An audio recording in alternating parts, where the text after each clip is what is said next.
Our conjecture that there is a lost yet once highly advanced ancient civilization could be proven beyond doubt by one continent in particular. Antarctica. For many millennia, this land has been encased, perfectly preserved, laying beneath miles of ancient ice. The Piri-Reis map, something which we have discussed in the past, has long been argued to prove just that, long claimed as showing that of the landmass of Antarctica free of ice. If true, it would have been impossible to have created, according to modern paradigm, thought to have originated from the embers of the Great Fire of Alexandria. This catastrophe, a tragic loss to man's understanding of our own origins. Yet, this map survived, clearly displaying what many believe to be the continent of Antarctica, before becoming what is now a frozen ice cap at the pole of our planet. It is now an incredibly inhospitable place, one of the reasons we feel there may be intact, undisturbed ruins which may dot the land, known to be the driest place on Earth, and in addition to this compelling possibility of submerged yet highly advanced ruins, there may be many other unexplained anomalies that, due to their incredibly remote geographical placement across some of the world's now most impenetrable natural obstacles, recording some of the lowest temperatures on Earth, if proven beyond doubt to exist, would be proof of a preserved pre-Ice Age existence for advanced man.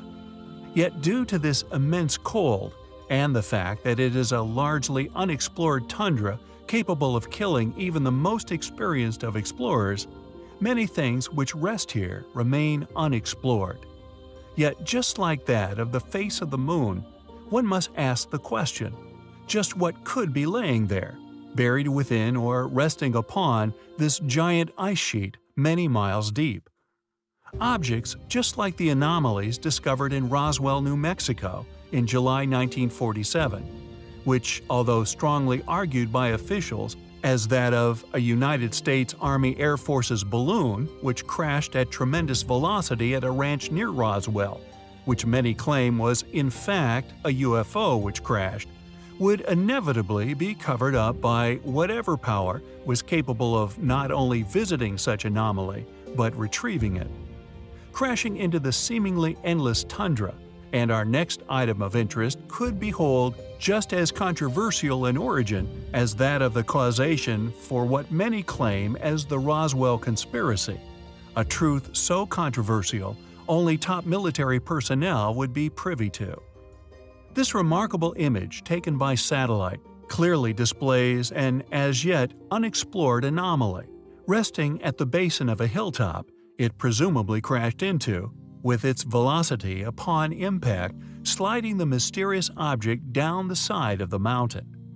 When other such objects have been discovered in the past, indeed in the same way as that of amateur sleuths, poring over satellite images looking for these exact features, military vehicles have been later snapped at these same locations, unquestionable proof of the world's government's interest in such discoveries, not only due to the environment, but also its remoteness.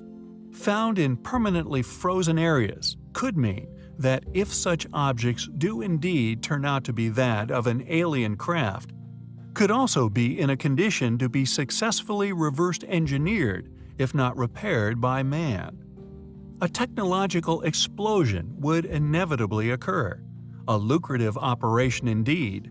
So we find it curious that several such events have been claimed to have occurred since 1947. Could this also be posited to be as a result of this exact claim scenario? Discovered, retrieved, reverse engineered, and finally either adapted for military purpose or commercial profits. What is this thing laying far away in the frozen Antarctic? Is it indeed a crashed alien vehicle? We find the anomaly highly compelling. Specialist researchers in Volgograd, Russia, have discovered over a dozen ancient disc-shaped objects, which they strongly believe to be the remnants of several crashed UFOs, including one object which is over 4 meters in diameter. According to experts, these strange, out-of-place disks are coated in a thick layer of tungsten, a high-density metal often used in military technology. Cosmopoisk, the team who made the discoveries, is a notorious Russian UFO and cryptozoology research group. They were performing excavations in the district in an attempt to locate these specific unknown objects. They believe, yet will not share where this information originated from, that these tungsten disks are in fact the remnants of several alien craft which crashed in the area during a quote, event. We had already found about a dozen of these disks. Most of them had a diameter of around 1 meter. At Kuzbas, we uncovered a disc-shaped object with a diameter of nearly 2 meters. But this new disc is a unique and impressive find, a member of the team said. The shape of the 4-meter disc is extremely similar to that of our modern-day interpretations of UFOs, and it has clearly given UFO hunters a lot to talk about. It is, as yet, unknown what is within these strange discs of metal. Could there possibly be the remains of ancient pilots? The fact that they are made with a thick outer layer of tungsten is highly compelling.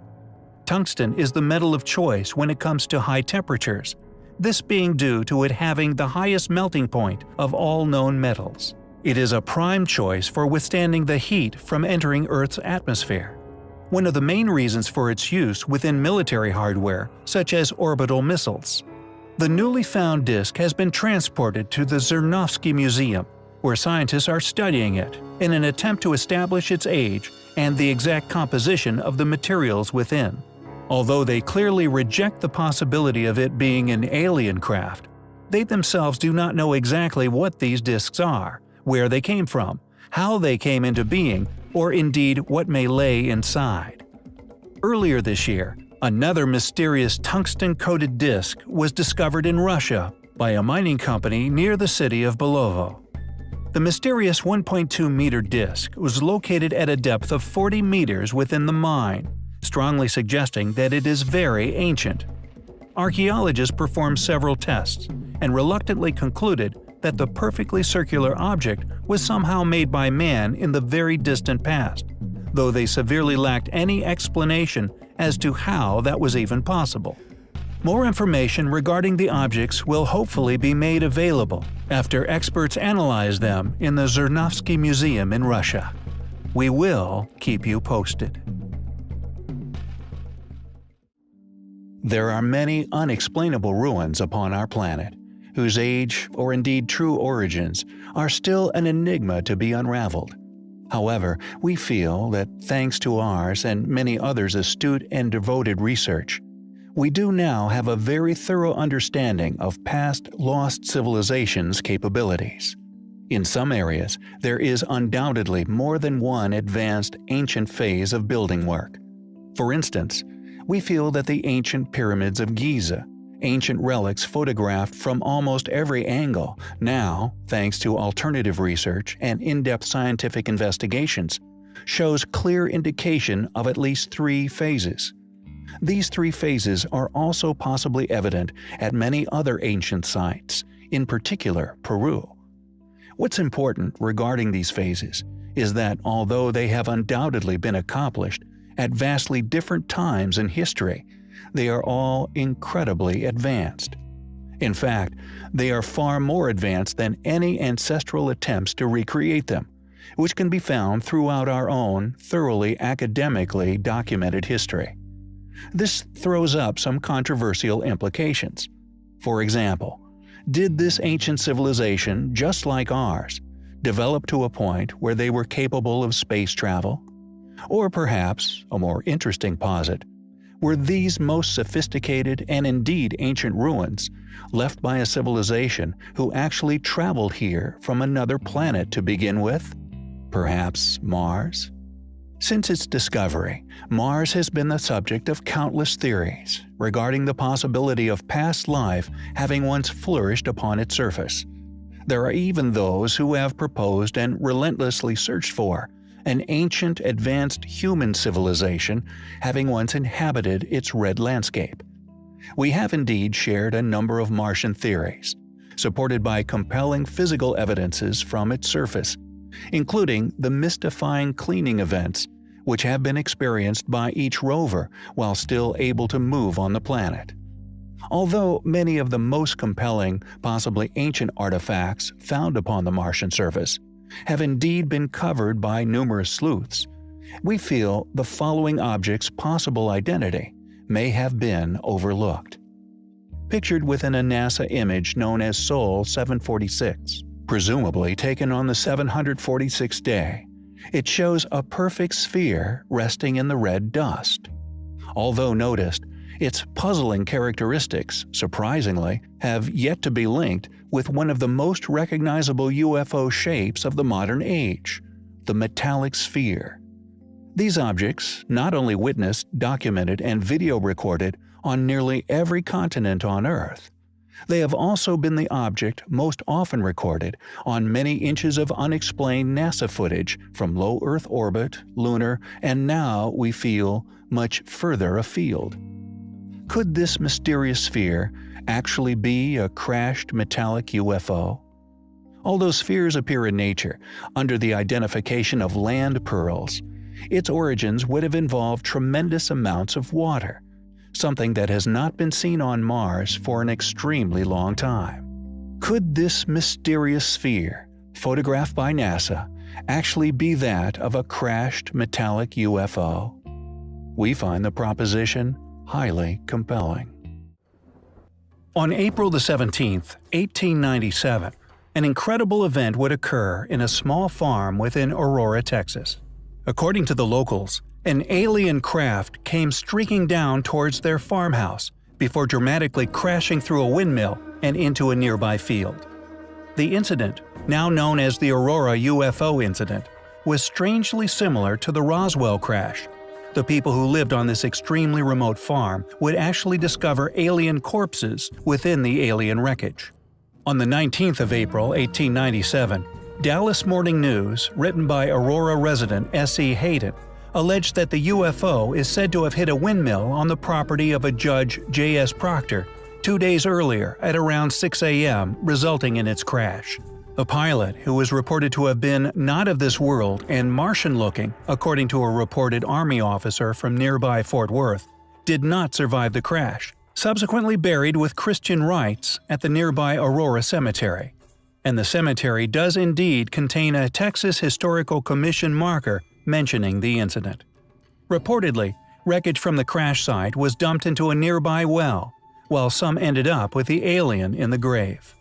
Adding to the mystery was the story of Mr. Brawley Oates, who purchased Judge Proctor's property around 1935. Oates cleaned out the debris from the well in order to use it as a water source, but later developed an extremely severe case of arthritis. He later claimed that he was convinced it to have been a result of the contaminated alien water. However, not only is there clearly extremely compelling details here, some of which clearly need to be investigated further, there is also the site of an alien grave. On December 2, 2005, UFO Files undertook an investigation related to the incident, titled Texas's Roswell.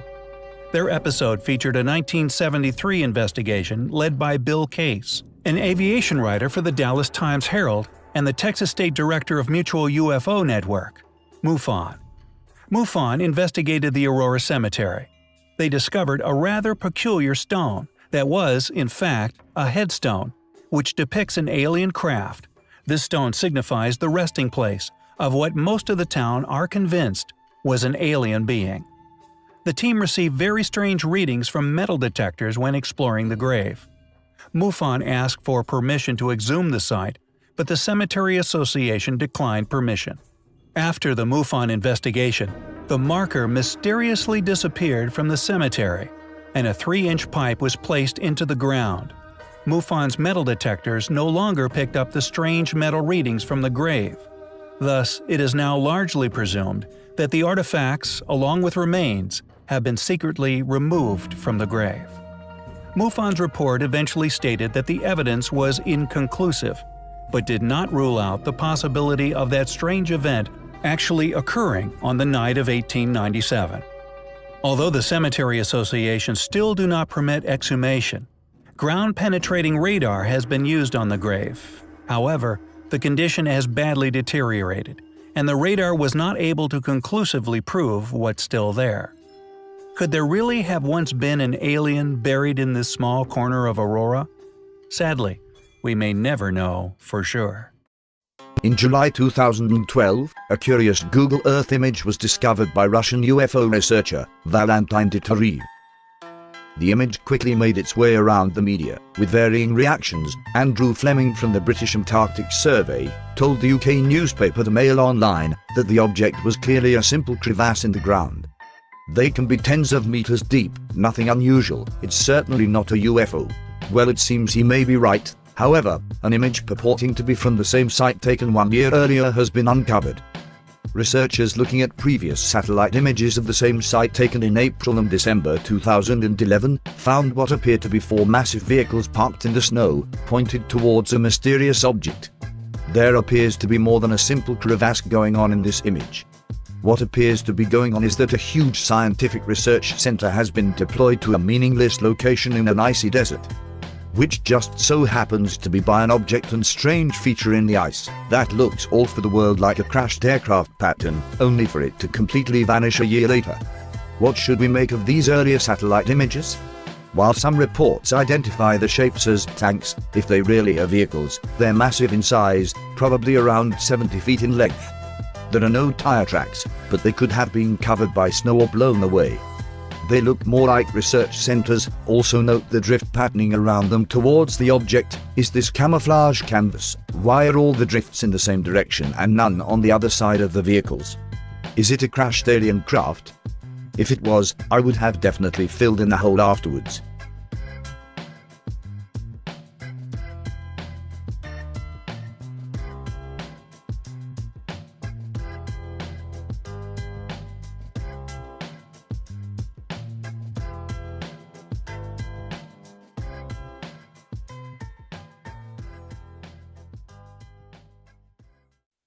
Researcher Isaac Qua has published some startling yet not widely known details regarding some unusual space debris that was found in northern Saskatchewan in 1968. It is the largest UFO fragment ever found, and was later definitively concluded to have come from space. However, at the time the Canadian military and government could not definitively explain what it was from, and somehow managed to escape the clutches of secrecy. Also, the Canadian government has been in a mode of disclosure for some time anyway, making UFO documents available for decades at the archives in Ottawa. Only recently they scanned several thousand documents and put them online. The found space debris is one of a number of known, documented crashes of objects in Canada. If you were a government official, how would you react to receiving an official memo with a title beginning UFO found?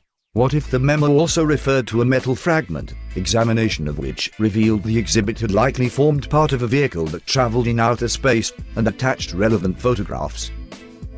Well, one Canadian official received such a memo in November 1968, along with related memos and photos of the metal fragment. I do not recall seeing any discussion of this memo in any of the UFO books I've read. Dated the 14th of November 1968 from the F Division of CIB, presumably the Criminal Investigation Branch of the Royal Canadian Mounted Police, entitled UFO Found in Northern Saskatchewan, is one part of a set of documents and photos relating to a piece of metal. This astounding official memo states that examination revealed the exhibit had likely formed part of a vehicle that traveled in outer space. The relevant documents indicate that a 99% titanium fragment with a white, ceramic-like crystalline material on one side was found in or around October 1968, but tests indicated it had been down for more than 90 days in the Wollaston Lake area of Saskatchewan, Canada.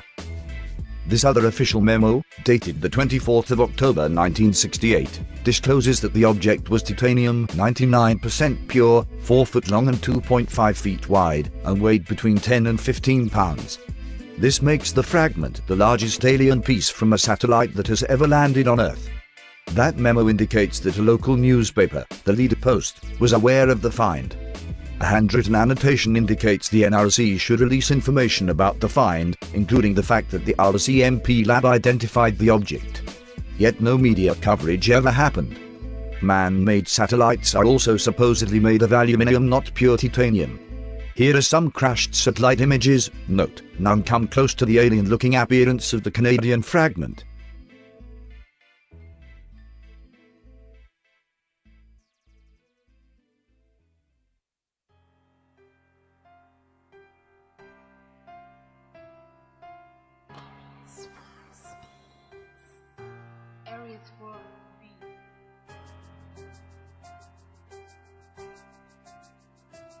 A report dated the 29th of October 1968 gives the results of a determination of the chemical composition of the object, indicating it was high-purity titanium. Higher than previously believed, freelance artist, known as freelance_anarchist, accepted a challenge to create a concept of what part of the craft the fragment may have come from. What do you think it is? Was it actually part of a downed UFO? It appears that this is exactly what it was, if you go by publicly disclosed official records. Does this titanium fragment found in Canada answer the greatest question of our age?